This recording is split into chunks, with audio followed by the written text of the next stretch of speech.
अस्सलाम वालेकुम दोस्तों, कैसे हैं आप सब लोग। उम्मीद करती हूँ खैर खैरियत से होंगे। दोस्तों आज मैं आप लोगों के लिए लेकर आई हूँ बहुत ही मज़ेदार सी अचारी तुरैयाँ बनाने की रेसिपी। ये इतनी मज़ेदार तुरैयाँ हैं, यकीन मानिए जब आप इसको बनाएंगे मेरे तरीके से तो आप हर बार इस तरह ही बनाना इसको पसंद करेंगे, क्योंकि अमूमन देखा गया है कि बहुत ज़्यादा कम लोगों की फेवरेट होती है। इसको कोई इतना लाइक नहीं करता इस सब्ज़ी को, लेकिन अगर सब्ज़ी को तरीके से पकाया जाए तो बहुत ही शानदार बनती है और बहुत ही यमी बनती है, जो कि आज मैंने आपके लोगों के लिए बनाई है। इतनी मज़ेदार सी है अचारी तुरैयाँ। इसको देखने के लिए, इसका तरीका जानने के लिए आपको मेरी वीडियो फुल वॉच करनी है, एंड तक देखना है ताकि आपसे कोई भी स्टेप मिस ना हो जाए। तो चलिए फिर रेसिपी को स्टार्ट करते हैं। बिस्मिल्लाहिर्रहमानिर्रहीम। तो ये देख सकते हैं यहाँ पर तुरैयाँ हैं मेरे पास, वज़न में आधा किलो। इसको मैंने बहुत अच्छे से कट कर लिया है। पहले इसको मैंने वॉश किया था, फिर इसको पतला पतला सा मैंने इसको काट लिया है। और आप ये देख सकते हैं, जब भी आप तुरई परचेस करें तो कोशिश किया करें कि ज़्यादा मोटी ना हो, पतली हो और उसमें बीज ना हो, तो ही ज़्यादा मज़ेदार हमारी सब्ज़ी बनती है।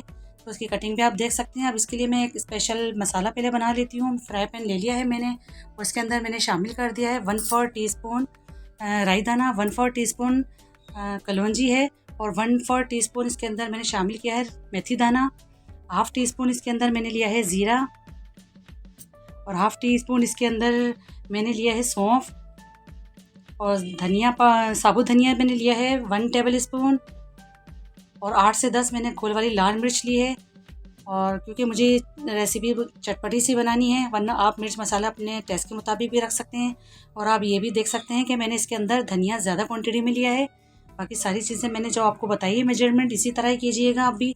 अब इसको मैं करूँगी ड्राई रोस्ट बहुत अच्छा सा। जब इसका कलर चेंज हो जाएगा, इसके अंदर से भीनी भीनी खुशबू आना स्टार्ट हो जाएगी, मैं चूल्हा ऑफ कर दूँगी और इसको किसी प्लेट में निकाल लूँगी ताकि कलर ख़राब ना हो। फिर इसको दरदरा सा पीस कर मैं रख लूँगी।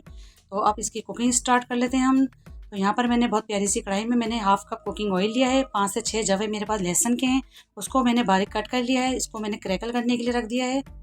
इसको हमें कलर नहीं देना, बस इसको थोड़ा सा हमें क्रैकल करना है। बस जैसे ही थोड़ा सा फ्राई हो जाएगा तो मैं इसके अंदर अब शामिल कर रही हूँ एक बड़े साइज़ की प्याज है, उसको मैंने स्लाइस में कट कर लिया था। तो बस इसको मैं फ्राई करूँगी और इतना फ्राई करूँगी कि बस थोड़ा सा गुलाबी कलर आ जाए इसका। बहुत ज़्यादा डार्क कलर हमें इसको नहीं देना। तो मैं प्रॉपर चम्मच चला रही हूँ। साथ ही में मैंने एक हरी मिर्च काट कर शामिल कर दी है यहाँ पर। और जैसा कि मैं हमेशा से कहती हूँ, नमक और मिर्च आप अपने टेस्ट के मुताबिक लिया करें। बस बहुत अच्छे से मैं इसको फ्राई कर रही हूँ। प्याज जैसे ही हमारी नरम हो जाएगी तो अब इसके अंदर मैं शामिल कर दूँगी 2 अदद टमाटर। इसको मैंने रफली कट कर लिया है, शामिल कर दिए हैं मैंने इसके अंदर। साथ ही में मैं इसके अंदर नमक शामिल कर रही हूँ। नमक डालने से ये होता है कि बहुत जल्दी टमाटर गलना स्टार्ट हो जाते हैं।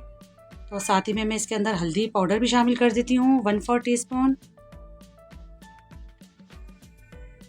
तो ये देख सकते हैं हल्दी पाउडर भी इसके अंदर चला गया है। अब मैं इसकी करूँगी बहुत अच्छे से बुनाई और इसको मैं थोड़ी देर के लिए कवर करूँगी 5 मिनट के लिए, ताकि टमाटर हमारे अच्छे से सॉफ्ट हो जाएं। तो देख लेते हैं 5 मिनट हो गए हैं, हमारे टमाटर काफ़ी हद तक गल गए हैं।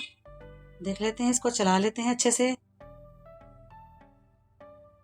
और जो जो मुझे नज़र आते जाएंगे उसको मैं तोड़ती जाऊंगी, मैश करती जाऊंगी। बहुत अच्छे से हमारा मसाला भुन चुका है। तो अब यहाँ पर मैं शामिल कर रही हूँ जो मैंने ड्राई रोस्ट करके रखा था मसाला, इसको मैंने दरदरा सा पीस लिया है, ये शामिल कर दिया। और साथ ही में मैं शामिल कर रही हूँ 2 टेबल स्पून दही के। दही ज़रूर डालिएगा आप भी। दही डालने से बहुत ही ज़बरदस्त हमारी अचारी तुरैयों का टेस्ट निकल कर आएगा। इसको भी देख सकते हैं मैंने बहुत अच्छे से भून लिया है और तेल अलग हो गया है, मसाले का हिस्सा बन चुका है तेल अलग होकर। तो अब मैं इसके अंदर शामिल कर रही हूँ तुरैयाँ। जितनी भी मैंने इसको कट करके रखा है तुरैया शामिल कर दी है। अब मैं इसके अंदर पानी का इस्तेमाल बिल्कुल भी नहीं करूँगी। और वैसे भी आप लोगों को पता है, जब भी मैं सब्ज़ी बनाती हूँ तो पानी का इस्तेमाल बिल्कुल भी नहीं करती। तुरैयों में अपना ही पानी बहुत होगा ना। तो मैं इसको बस हिला रही हूँ बहुत अच्छे से और इसको कवर करूँगी 10 मिनट के लिए, नॉर्मल टू मीडियम आंच पे। देख सकते हैं माशाल्लाह से कितने अच्छे से तुरैयों ने पानी रिलीज़ करना शुरू कर दिया है। इसको हिला लेते हैं, लेकिन अभी हमारी तुरई कच्ची है तो बस मैं इसको हिला रही हूँ। दोबारा इसको मैं कवर करूँगी, पकाने रखूँगी। और यकीन करिए, जब मैंने ढक्कन हटाया है तो इसके अंदर से इतनी खूबसूरत, इतनी ज़बरदस्त महक आई है इसके अंदर से, बिल्कुल अचार वाली फॉर्म आई है इसके अंदर। तो मैं अब इसको दोबारा से कवर करूँगी, इसको फिर पकाएंगे हम। बहुत झटपट से, बहुत इजी तरीके से बन जाती है। यकीन मानिए, जो लोग नहीं भी खाते होंगे आपके घर में, वो भी खाना स्टार्ट कर देंगे। इतनी मज़ेदार तुरई बनेगी, आप लोग इसे ट्राई ज़रूर कीजिएगा। आप देख सकते हैं इसका पानी मैं ड्राई कर रही हूँ। मेरी तुरैया काफ़ी हद तक कुक हो चुकी हैं। तो अब इसके अंदर जो भी पानी मुझे नज़र आ रहा है इसको मैं तो हाई फ्लेम पर इसको ड्राई कर रही हूँ इसके पानी को, और इसको भून लूँगी जब तक कि इसका ऑयल सेपरेट नहीं हो जाता। और आपको पता है तुरई के अंदर ऑयल भी ज़्यादा यूज़ नहीं किया जाता। तो बस मैं इसको भूनती जाऊँगी, इसको सेपरेट कर लूँगी। और इसी स्टेज पर दोस्तों अगर आपको मेरी वीडियो अच्छी लग रही तो प्लीज़ वीडियो को लाइक करिए, और अगर चैनल पर नए हैं तो चैनल को भी सब्सक्राइब करिए, साथ ही में बेल आइकन को भी प्रेस करिए ताकि मेरी वीडियोस का नोटिफिकेशन सबसे पहले आपको देखने को मिले। इसके कोई चार्जेस नहीं होते। तो देख सकते हैं माशाल्लाह से बहुत अच्छे से भून गई है हमारी तुरई। तो अब इसको मैं गर्मा गर्म आपको सर्व करके भी दिखा देती हूँ। बिस्मिल्लाहिर्रहमानिर्रहीम। माशाल्लाह ये देखें कितनी ज़बरदस्त और इतनी महक के साथ ये बनी है, इतनी ज़बरदस्त बनी है। आप लोगों ने इसे ट्राई ज़रूर करना है, फिर इसका फीडबैक मुझे देना है कि कैसी बनी थी। तो मैंने हरा धनिया से भी इसकी गार्निशिंग कर दी। इसको गरम गरम पराठों के साथ खाएँ, इसको चपातियों के साथ खाएँ, और अपने फैमिली मेम्बर्स में, अपने घर वालों में, दोस्तों में ज़रूर शेयर करें। सबको बताया करें कि आपकी रेसिपियाँ कैसी बनती हैं, और फिर मुझे भी बताया करें।